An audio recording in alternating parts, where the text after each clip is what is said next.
तीन भाई और एक बहन की कहानी। एक गांव में एक सुखी परिवार रहता था। उस परिवार में तीन भाई और एक बहन थी।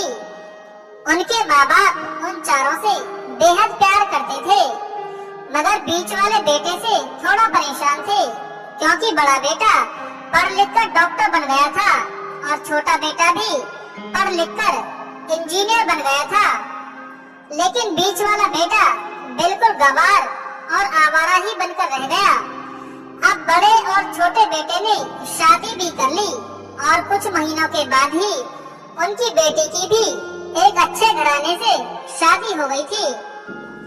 मगर बीच वाला बेटा अभी कुंवारा ही था, क्योंकि वह बिल्कुल अनपढ़ था और कहीं पर मजदूरी का छोटा सा काम करता था, इसलिए उसे शादी के लिए कोई भी लड़की नहीं मिल रही थी और उसकी माँ बाप उससे बहुत परेशान हो चुके थे। अब जब भी उसकी बहन अपने मायके आती तो पहले वह अपने डॉक्टर और इंजीनियर भाइयों से मिलती थी, मगर बीच वाले भाई से वह बहुत कम मिलती थी, क्योंकि वो उसे ज्यादा पैसे नहीं दे पाता था। लेकिन फिर भी वह अपनी बहन से बहुत प्यार करता था। अब उनके पिताजी की बीच वाले बेटे की शादी किए बिना ही मृत्यु हो गई।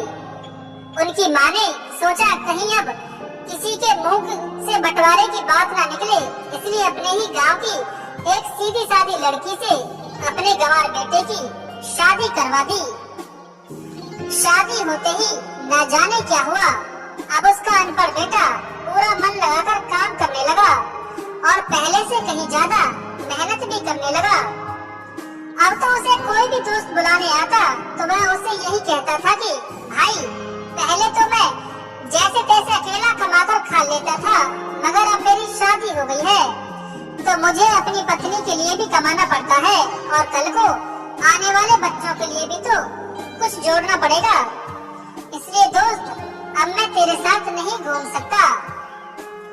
यह कहकर उसका गंवार लड़का सीधा अपने काम पर निकल जाता है।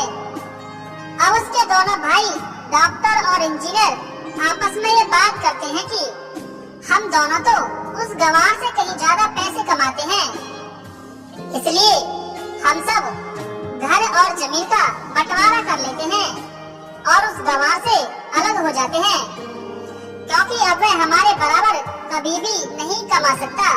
इसलिए उन दोनों भाइयों ने अपनी माँ के लाख मना करने के बावजूद भी बंटवारे की तारीख तय कर दी और उन्होंने अपनी बहन को भी बंटवारे के लिए बुलवा लिया। उनकी सूचना के बाद बहन भी वहाँ पर आ गई। अपने गंवार भाई से भी कह दिया कि आज तुम अपने काम पर मत जाना, क्योंकि हम सब आज घर और जमीन का बंटवारा करेंगे। उसी वक्त उनकी बहन भी आ जाती है। तभी उसका गंवार भाई कहता है कि तुम लोग बंटवारा कर लो, मुझे जो भी देना है दे देना, मैं शाम को आकर अंगूठा लगा दूंगा। तभी उसकी बहन कहती है, अरे बेवकूफ, तू तो अनपढ़ ही रहेगा, जमीन का हिस्सा तो आमने सामने बैठकर ही होता है। तभी उसके दोनों भाई भी बीच वाले गंवार भाई को उल्टा सीधा कहते हैं। तब उसकी माँ भी उसे कहती है कि बेटा, आज तू काम पर मत जा, बंटवारा तेरे सामने ही होगा तो ही अच्छा है। उसी वक्त वकील भी आ जाता है। तभी वकील कहता है कि आपका सारा हिसाब मिलाकर 10 बीघा जमीन है और आपका घर है। अब यह बताओ कि किसको कितना हिस्सा देना है, मैं उसी हिसाब से बंटवारे के कागज बना दूंगा। उसी वक्त उनका गंवार भाई कहता है कि वकील साहब, 5-5 बीघा जमीन मेरे दोनों भाइयों के नाम लिख दो और यह जो हमारा मकान है यह मेरी प्यारी बहन के नाम कर दो। तभी उनके दोनों भाई और बहन पूछते हैं कि और तू हिस्से में क्या लेगा? तभी उनका गंवार भाई कहता है कि मेरे हिस्से में मेरी प्यारी माँ है ना। और तभी वह अपनी पत्नी की तरफ मुस्कुराते हुए कहता है कि क्यों मेरी प्यारी पत्नी, क्या मैंने गलत कहा? उस गंवार की पत्नी सास से लिपट कर कहती है कि माँ से बड़ी वसीयत क्या होगी मेरे लिए। और उसी वक्त उसका गंवार पति भी अपनी माँ से लिपट जाता है।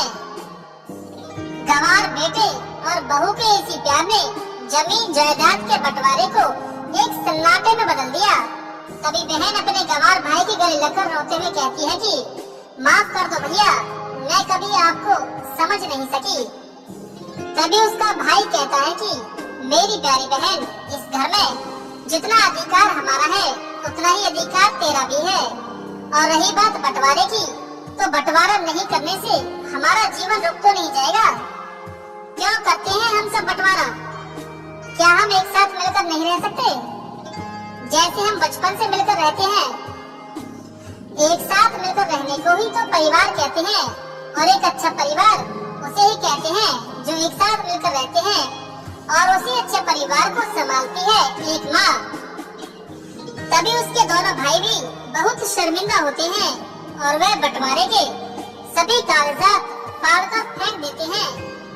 और उस दिन के बाद से ही उनका पूरा परिवार खुशी खुशी एक साथ रहने लगा। तो दोस्तों, यह थी परिवार और माँ की एक सच्ची कहानी। उम्मीद करते हैं कि आपको ये जरूर पसंद आई होगी। अगर ये कहानी आपको पसंद आई है तो इस वीडियो को लाइक करें, और अगर चैनल पर नए हैं तो चैनल को सब्सक्राइब जरूर करें।